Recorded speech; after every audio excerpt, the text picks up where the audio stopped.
My name is Brittany Shaw Gray, and I thought I had learned to accept my place in the Shaw family hierarchy long ago. But when my 5-year-old daughter Emily experienced the same dismissive treatment that had marked my entire childhood, I finally realized that some battles are worth fighting, no matter how much they cost. Christmas snow was falling gently across our quiet Connecticut town, and warm lights twinkled from every window. This should have been the most heartwarming time of the year, but for me, it was about to become the most humiliating night of my life. The lights blazed brightly in my father Henry Shaw's mansion. In the living room, a 12-foot Christmas tree sparkled with crystal ornaments, while the fireplace crackled with burning logs. The long oak dining table overflowed with a feast worthy of Thanksgiving itself. Roasted turkey, cranberry sauce, pumpkin pie, and exquisite pastries prepared by the French chef my mother Ruth Shaw had specially hired for the occasion. This warm, harmonious scene had once been the moment I looked forward to most each year. Or rather, it used to be. Growing up, I had always been the invisible child in this family. My sister Denise was brilliant and accomplished, the pride of my parents' eyes.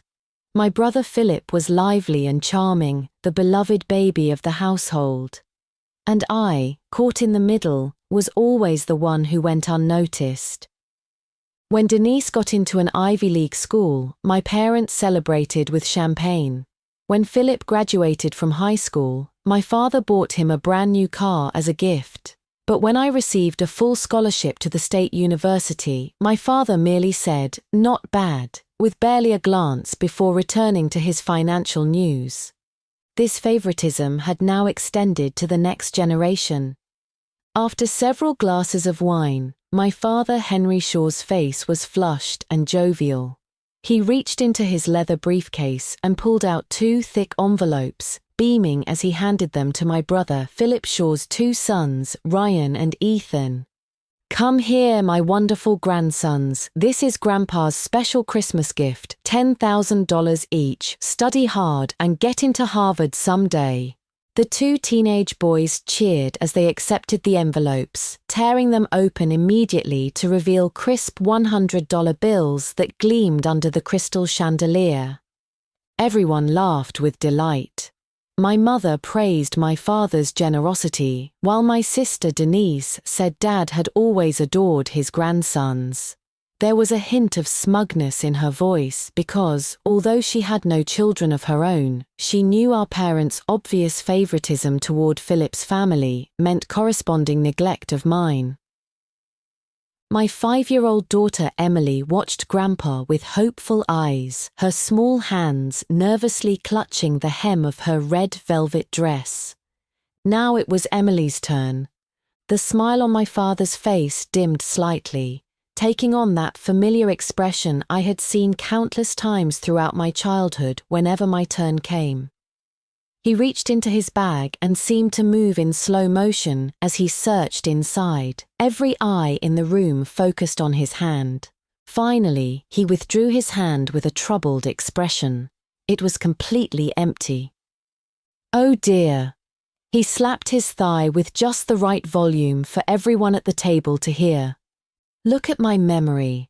I was so focused on the 2 boys that I didn't prepare enough cash. "Emily, sweetheart, Grandpa doesn't have enough money with him today. Next time, I promise I'll make it up to you next time." The air instantly froze. I could feel my daughter's small body stiffen. Her expectant gaze quickly dimmed like a Christmas candle extinguished by a blizzard. She lowered her head and quietly withdrew the little hand she had tentatively extended. In that moment, I saw myself as a child. The same disappointment, the same sense of being overlooked, the same pretense of not caring. My heart felt as though an invisible hand was squeezing it tightly, making it impossible to breathe. My husband Robert Gray's face flushed red instantly. He clenched his fists, anger flashing in his eyes. But he simply took a deep breath, then knelt down to embrace our daughter, his voice trembling slightly as he said, "Emily, Mommy and Daddy love you, and that's more important than any gift." My mother, Ruth, quickly served me some food, keeping her head down as she said, "Brittany, eat your dinner. This lobster is your favorite. I had the chef prepare it especially for you." She pretended not to see, just as she had pretended not to see me crying silently in my room all those years ago. My sister Denise even twisted the knife deeper. What would a little child do with cash anyway? Emily is so young, it wouldn't be safe for her to have it. Dad, you're so thoughtful. My brother Philip was busy taking photos of his sons, completely absorbed in his children's joy and oblivious to the awkward scene unfolding before him. Except for Robert, everyone pretended not to see my daughter's face, which was on the verge of tears. They all silently endorsed this public humiliation of my daughter, disguised as not having enough cash, just as they had endorsed all the ways I had been overlooked 30 years ago, simply because she was my daughter, Brittany's daughter. I said nothing, but quietly picked up my phone and discreetly recorded everything, pointing it toward my father.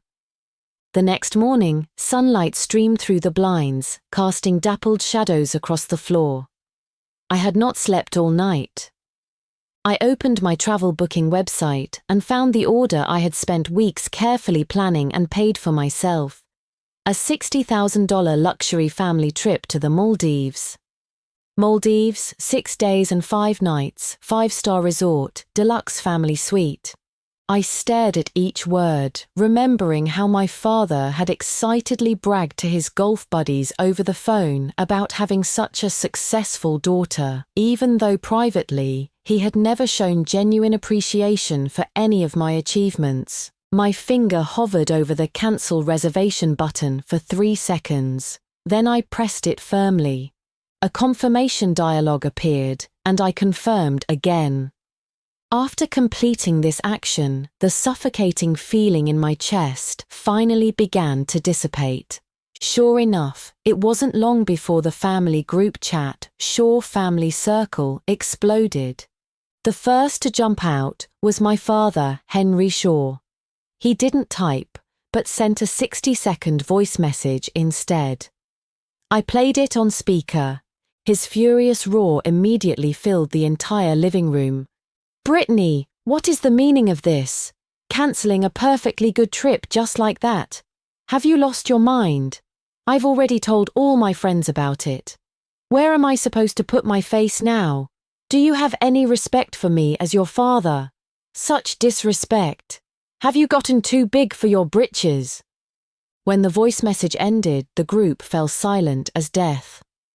3 seconds later, my mother Ruth quickly typed, "Brittany, your father is an elder and that's just his temperament. Don't take it to heart. Go apologize to your father quickly and restore the trip. We're family, and we shouldn't let such a small thing hurt our relationships." My sister Denise also chimed in with passive-aggressive sarcasm. "Oh, our little sister is a big corporate executive now, so it's natural she'd look down on us family members.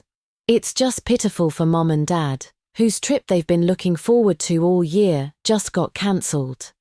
Anyway, you've always been like this since childhood, throwing tantrums whenever something doesn't go your way." My brother Philip joined in. "Yeah, sister, my 2 sons already bought their swimming gear and ask me every day when we're going to the beach. How am I supposed to explain this sudden cancellation to the children? You can't be this unreasonable over a small misunderstanding." One by one, like a well-trained army, they all turned their weapons on me. Just like every family argument from childhood, when I was always the one who ended up taking responsibility. At that moment, Robert entered the room. Seeing my expression as I stared at my phone, he immediately understood what had happened. He didn't urge me to make peace, but sat down beside me and gently took my hand. "What do you want to do?" he asked softly, but I could feel the support in his voice. I looked at the cold words on my phone screen, then turned to watch our daughter playing quietly with her blocks on the sofa. She was very quiet, with no smile on her small face. Yesterday, when she disappointedly withdrew her hand and hid in my arms, she had whispered, "Mommy, is it because Emily wasn't good, so Grandpa doesn't like Emily?" In that moment, my heart felt as though it was being sliced repeatedly by knives. I had endured this pain of being treated differently since I was 5 years old. I absolutely would not let my daughter experience the same hurt. I picked up my phone, ignoring the barrage in the group chat. I found the video I had recorded last night. In it, my father looked troubled as he claimed he didn't have enough cash. Robert's eyes filled with pain as he held our daughter, my mother looking down and pretending not to see, and the cold indifference of my sister and brother. Every person's expression was crystal clear. I clicked send. I threw the video directly into the Shaw Family Circle group chat. Then I slowly typed a line, tagging everyone. "Sorry, I don't have enough cash either." After sending this message, I didn't look at the group chat's immediate explosion of messages and turned on Do Not Disturb for the group notifications. Robert watched my actions without trying to stop me, instead gently patting my shoulder. "You did the right thing," he said. "Emily deserves better treatment. We all do." Both of our phones began ringing simultaneously with calls from my parents. We looked at each other and both declined the calls. I walked over to my daughter and picked her up. "Emily, Mummy wants to take you somewhere even more fun than an island. Would you like that?" My daughter's eyes brightened for a moment, then dimmed again. "But, what about Grandpa and Grandma?" Robert knelt down and gently stroked our daughter's hair, saying tenderly, "Sometimes the most wonderful trips are with the people you love most, no matter where you go." I kissed her forehead and told her word by word, "From now on, whenever we go somewhere fun, it will just be us, Daddy, Mommy, and you." At 10 o'clock that evening, my father's car pulled into our driveway.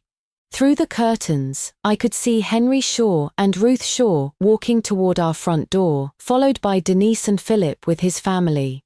They all looked grim, as if they were coming to demand an explanation. The doorbell rang repeatedly, like a death knell. Robert walked toward the door but didn't open it. He called out loudly through the door, "Mom and Dad, now isn't a good time for a conversation. If you want to apologize, you're welcome. If you're here to pick a fight, then please go home." My father's angry voice came from outside. "Robert, let Brittany come out. This matter must be resolved. What she did has made our entire family a laughingstock." My sister Denise's voice also rang out. "Brittany, you've loved making trouble since you were little. How long are you going to keep this up?" My brother Philip chimed in. "Yeah, sister, what you did was too much. My children are asking why we can't go to the Maldives anymore." Listening to these familiar accusatory voices outside the door, I felt transported back to childhood. Whenever I tried to fight for a bit of attention and fairness for myself, I was always met with more blame and isolation. But this time was different. I walked over to Robert's side and said calmly through the door, "I'm 35 years old now, no longer a child you can ignore and blame at will. Neither is Emily. If you want to maintain this family relationship, then learn to respect us. Otherwise, ending it here would be just fine too." Suddenly, it became quiet outside. After a long time, my mother Ruth's voice came through, trembling slightly. "Brittany, Mom knows we didn't pay enough attention to you growing up, but you can't take revenge on the family like this." I laughed coldly. "Revenge? Mum, I'm just protecting my daughter from experiencing the coldness and neglect I once endured. If that's revenge, then I admit it." Another long silence followed.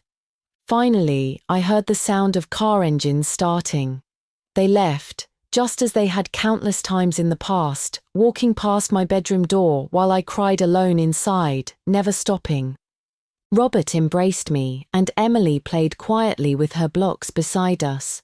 The room was warm and safe. That was enough. The next day, I called my lawyer.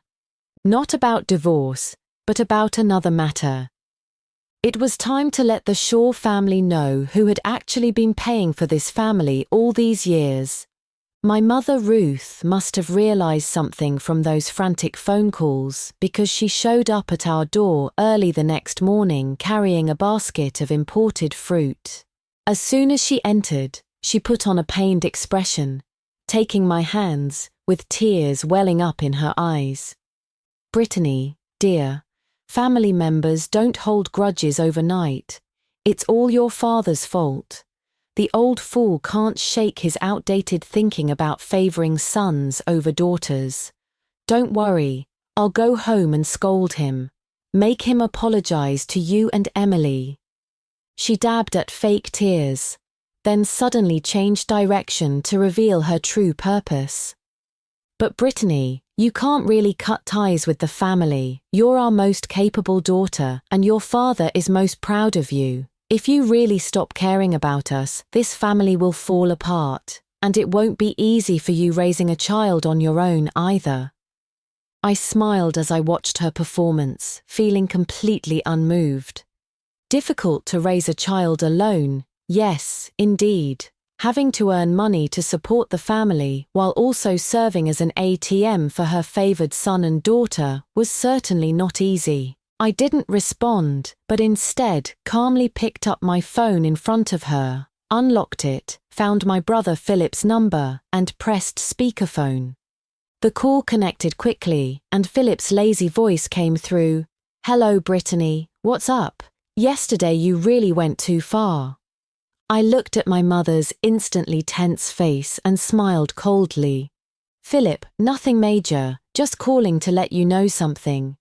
My voice was calm, but carried undeniable authority. "The monthly mortgage payments for your wedding house, starting this month, you'll need to figure that out yourself." "Sorry, I'm a bit short on cash lately." The phone exploded on the other end.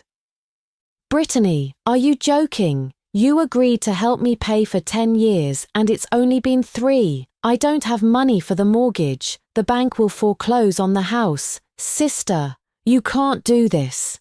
Philip's voice was shrill and panicked. I didn't listen to his wailing any longer and hung up directly. Then I looked up at my mother. The smile on her face had completely frozen, and for the first time, those calculating eyes showed terror. "Brittany, what do you mean? Have you lost your mind? He's your brother. Isn't it natural for you to help him with the mortgage?" My mother was so angry, her voice trembled as she finally dropped her false mask. "Brother," I laughed. "Mum, you seem to have forgotten that I have no obligation to support the Shaw family's son, especially one who has always been more favored than me." I stood up, walked to the entryway, and took out an account book from the drawer. "Oh, and one more thing." I opened the ledger and displayed pages of dense numbers in front of her. Philip's house down payment, $800,000. I paid it. Denise's daughter's private school tuition, $30,000 annually. I paid it too. Mum and Dad's European trip last year, $25,000, also me. I watched my mother's face twist with shock as I slowly added, "Unfortunately, I'm really running short on cash these days." You... My mother pointed at me, trembling with rage, unable to say a word. She finally realized I wasn't joking. I was no longer the pushover who could be manipulated and morally blackmailed with the phrase, "we're family." The basket of imported fruit she had brought was violently thrown to the ground, strawberries and blueberries rolling everywhere like her shattered dignity. "Brittany, you'll regret this. Without the Shaw family, you're nothing. You've been like this since childhood, ungrateful, a wolf in sheep's clothing." She spat out these harsh words and left in disgrace. "Regret? Looking at the mess on the floor, I felt unprecedented satisfaction. What I regretted most was that it took me until today to see their true nature. I regretted that for so many years, I had used my hard-earned money to feed this pack of greedy wolves. My father, Henry Shaw, quickly learned that the economic sanctions were real. He didn't throw tantrums in the group chat like a shrew anymore, but chose another method he thought was more sophisticated. Robert came to me with a worried expression and a grim face. "Brittany, your dad, he seems to be contacting people, trying to cause trouble for your current job. He says he has old connections, knows people at your company's competitors, and wants to show you what's what by making you lose your position." Meanwhile, my father, who had been absent for several days, suddenly became active in the family group chat. He bragged extensively about how the Shaw family had always been an important consultant to my company, and now they were withdrawing all support and terminating all cooperation. "Let Brittany know that without the Shaw family, she can't hold on to that project director position for even one day. I want to see how a woman who's been kicked out of her family and lost her job can still act so arrogant." Relatives chimed in with praise for my father's foresight and cunning. They seemed to already envision my pitiful downfall, begging on my knees.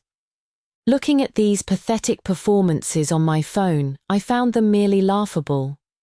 They were like frogs at the bottom of a well, possessing a small patch of sky I had given them, thinking they controlled the entire world. It was time to show them exactly who was holding up this sky. I sent Robert a message. 8 o'clock tonight, call all the Shaw family members to our house. Tell them I want to settle accounts with them once and for all.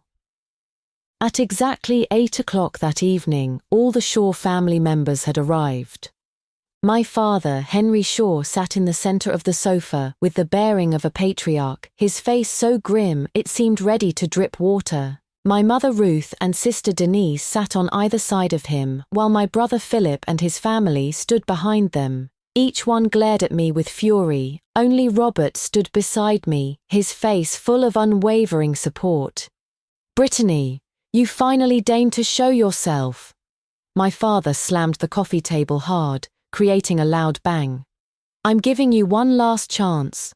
Right now, immediately, apologize to our entire family. Then go restore all the financial support. Otherwise..." I ignored his shouting and simply picked up the remote control, pressing the projector's power button. A clear projection of a document suddenly appeared on the white wall of the living room. The document's title read, "Aurora Tech Solutions Ownership Structure Chart." All the Shaw family members were stunned. "Dad," I began slowly, my voice not loud but clearly reaching everyone's ears, "you're always telling people about my daughter's company. After saying it so much, have you started believing it yourself?" I walked to the front of the projection, using a laser pointer to indicate the most prominent position on the ownership chart. "You may have forgotten, or perhaps never cared to notice. The legal representative of this company is me, Brittany Shaw Gray." My laser pointer moved slowly, pointing to another name nearby. "And the majority shareholder of this company, holding 70%, is also me, Brittany Shaw Gray." I pressed the remote again, switching the projection to another document. "Aurora Tech Solutions Core Technology Patent Stardust Analytics Platform Ownership Certificate." The core competitive advantage of the company, this Stardust system that brought the company's valuation to over $50 million in 3 years, patent owner, Brittany Shaw Gray. I watched their increasingly shocked, almost stupefied expressions as I displayed the third document. Aurora Tech Solutions, Strategic Partnership Agreement with Goldman Sachs. This is the company's largest client, contributing over 60% of annual revenue. This contract was negotiated by me. I turned off the laser pointer and faced them. "By the way, Goldman Sachs's partnership is with my direct senior from MIT. He signed this $20 million contract because of his respect for me. I finally looked at my father, Henry Shaw, whose face had turned ashen. He pointed shakily at the projection, then at me, unable to speak a word. They had all assumed this company was a husband and wife business, led by Robert with my assistance. They enjoyed the glory and prestige that came from my success, thinking it was all credit to the excellent daughter the Shaw family had raised. They had never imagined that this company they proudly called a family enterprise was from beginning to end solely the personal achievement of me, Brittany Shaw Gray. Robert's name didn't even appear on the founders list. I looked at the completely stunned Shaw family members, walked up to my father, bent down, and looked directly into his cloudy eyes. In the calmest tone, I asked the most devastating question. Dad, do you still want me to lose my job now? Or are you planning to withdraw the Shaw family's investment from my company? I paused, delivering the final blow. Oh, I forgot to tell you, over all these years, the Shaw family's total investment in my company adds up to exactly $0. Your consulting fees were money I gave you out of filial respect each year, not investment dividends. The entire living room fell silent as death. You could hear a pin drop. Robert calmly looked at the facts displayed on screen, then at me, his eyes full of pride and support. My father Henry Shaw's old face went from pale white to flushed red to iron grey like a paint shop. He gasped violently, making wheezing sounds in his throat like a turkey being strangled. So what? He suddenly sprang up from the sofa, howling in humiliated rage. You are the Shaw family's daughter. Your success is also the Shaw family's glory. Why should you cut ties with your family? We raised you from childhood, and this is how you repay us. He was making his last desperate struggle, using this unreasonable logic to try to maintain his already collapsed authority. Enough. A furious roar interrupted my father's ranting. Everyone was shocked by this angry shout, because the voice belonged to Robert.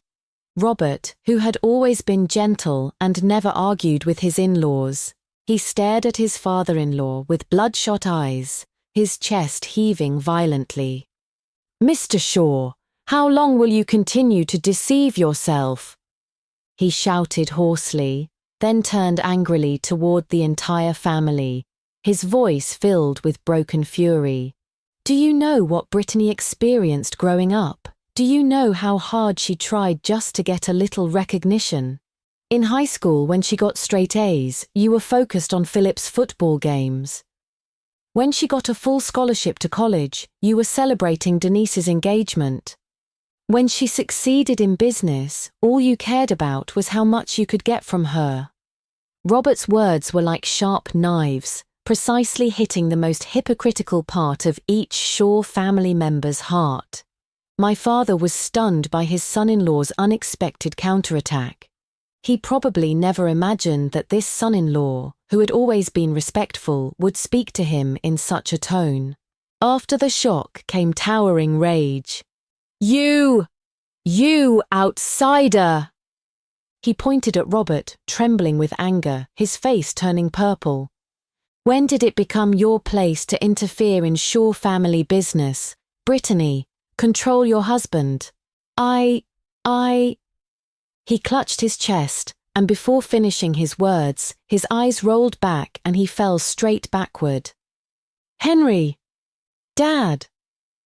The living room instantly erupted in chaos. My mother's screams, my sister's crying, my brother frantically calling for an ambulance, all blended into an absurd cacophony.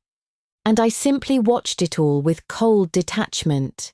I looked at Robert, who was holding his head in anguish, and at my father lying unconscious on the floor. Robert's awakening had come too late.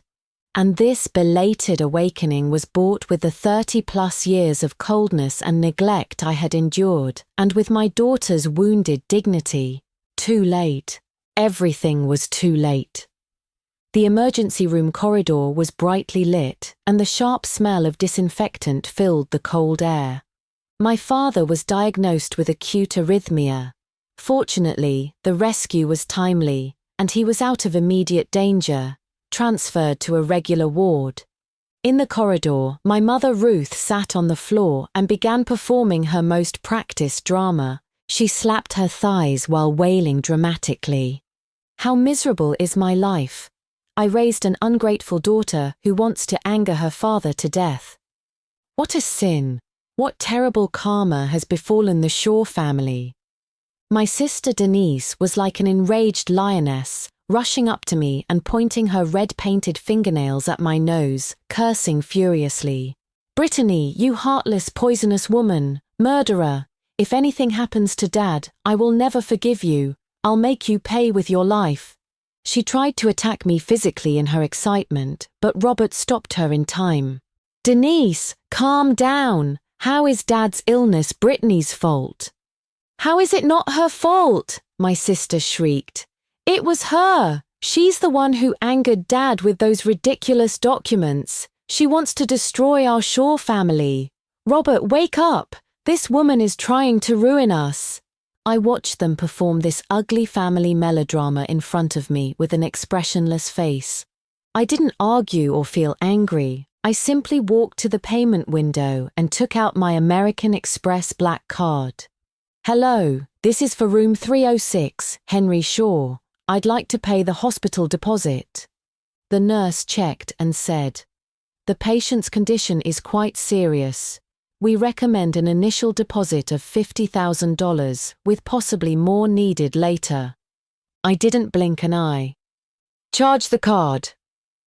The clear beep sounded and the POS machine printed out a long receipt.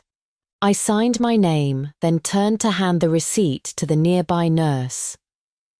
"Nurse, please give the patient the best medication and arrange for the most professional private care. All expenses should be charged to my account." My voice was calm, but it made all the noise in the corridor stop abruptly. My mother stopped wailing, and my sister put away her vicious expression. They all looked at me with disbelief. I walked in front of them, my gaze sweeping across each of their faces. "I'm paying the medical expenses as my final duty as a daughter." My tone turned cold. "But from today forward, the Shaw family and our family are completely financially separated. I won't subsidize anyone anymore, nor do I need anyone's concern." My mother jumped up from the floor like a cat whose tail had been stepped on. "What separation? You're the Shaw family's daughter. You must take family responsibility. You hurt your father, so you must compensate us for life." "Exactly. You must compensate," my sister chimed in. "This is what you owe the Shaw family. We raised you from childhood." Robert finally reached his breaking point. He stepped in front of me, facing his mother-in-law and sister-in-law with unprecedented firmness. "Mrs. Shaw, Denise, please be reasonable. Don't you see how much Brittany has sacrificed for this family over the years?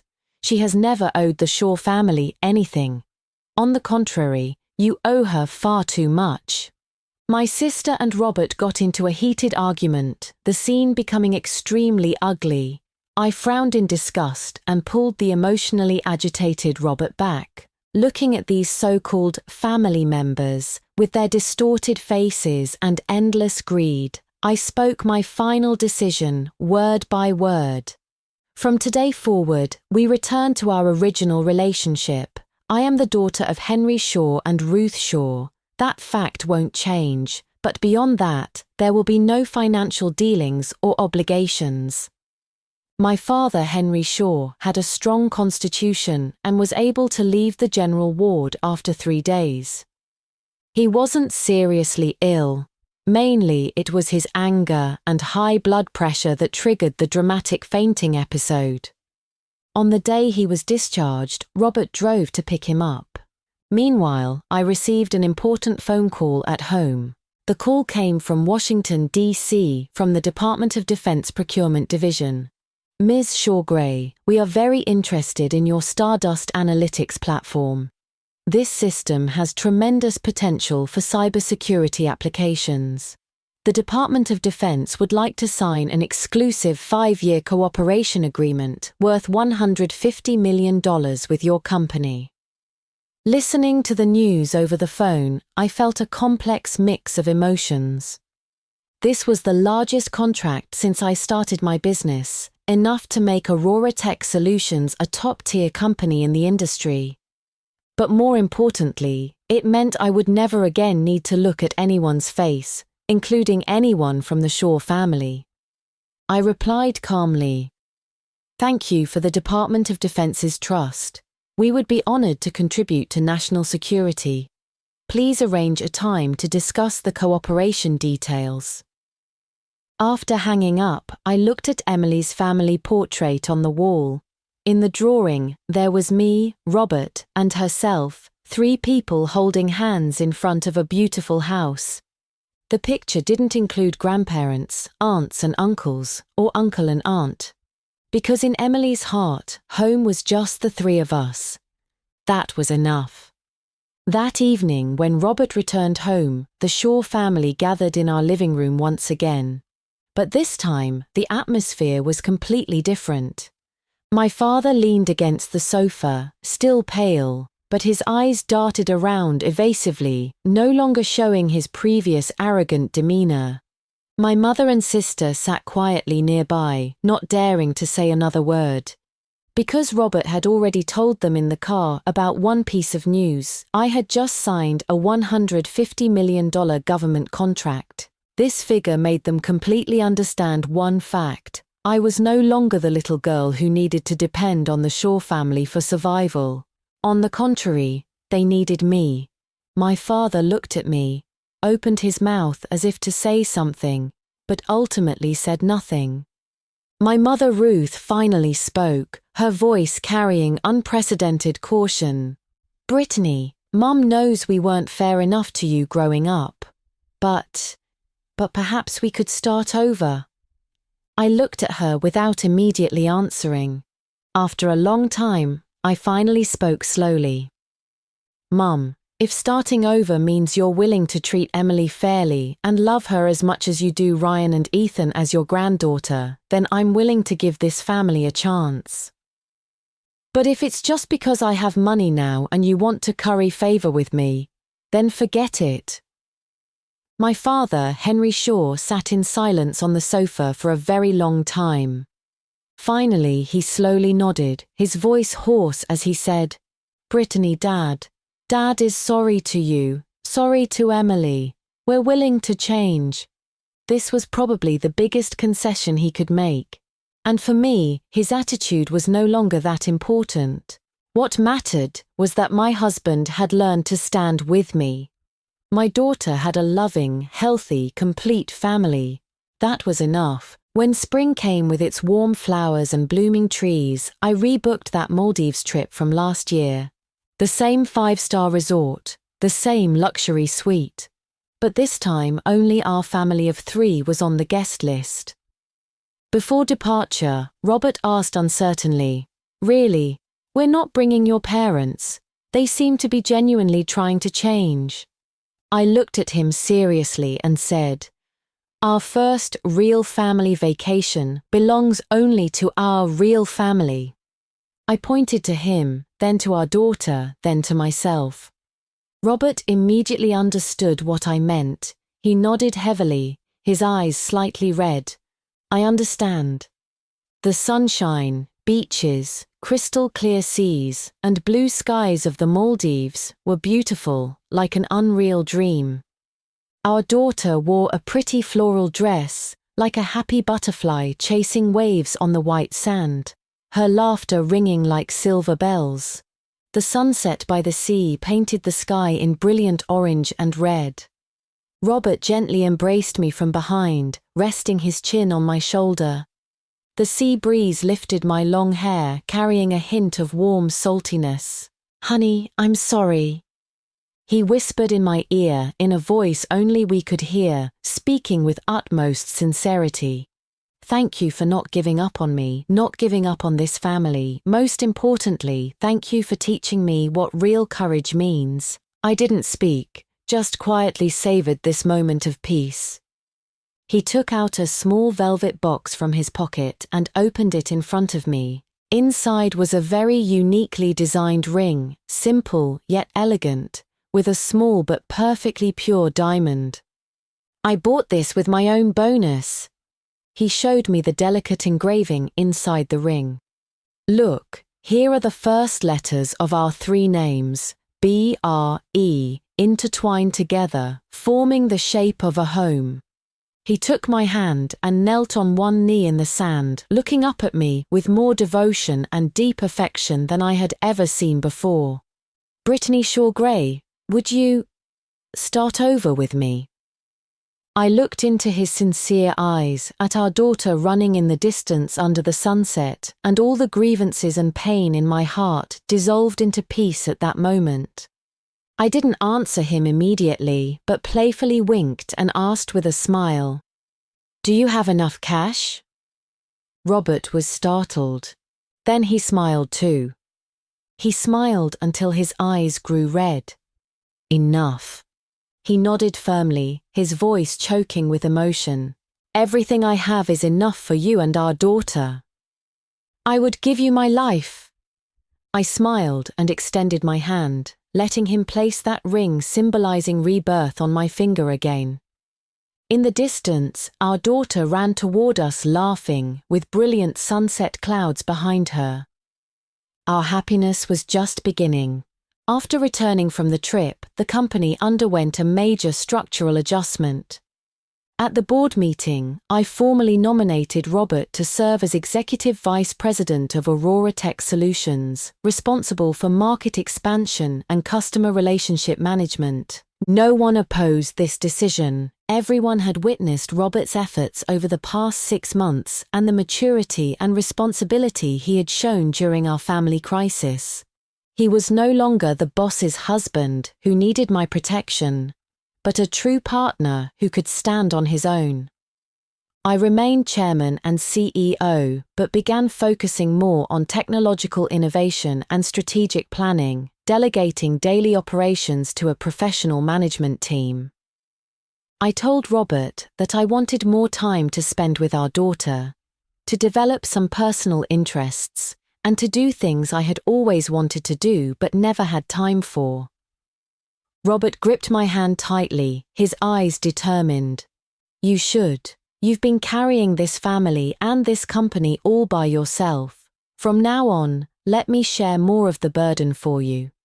My life truly slowed down. I enrolled in long-postponed yoga and painting classes, finding long-lost peace and joy in physical stretching and color blending. I had more time to attend every parent-teacher conference and every parent-child activity at my daughter's school. I watched her perform confidently on stage and run with determination at sports day, my heart filled with unprecedented satisfaction. My daughter's personality became increasingly cheerful, confident, and joyful, because she knew she had a strong yet gentle mother and a father who had finally learned how to love and protect her. I no longer needed to exchange endless patience and sacrifice for false family harmony. I used my strength and wisdom to win genuine respect and happiness for myself and for my daughter. As for the other Shaw family members, after the Defense Department contract became public, their attitudes changed completely.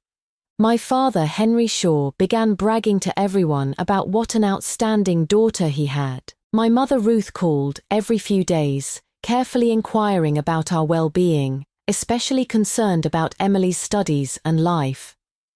My sister, Denise, even volunteered to transfer her daughter to Emily's school, saying the educational quality was better there. My brother Philip completely changed his previous arrogant attitude, beginning to humbly call me his successful sister and regularly sending reports on his two sons' academic progress, hoping for my guidance and advice. But I maintained a clear understanding of these changes. I knew their transformation came more from awe of my current status than from genuine reflection on their past behavior. However, that was enough. At least Emily would never again suffer any form of coldness or differential treatment.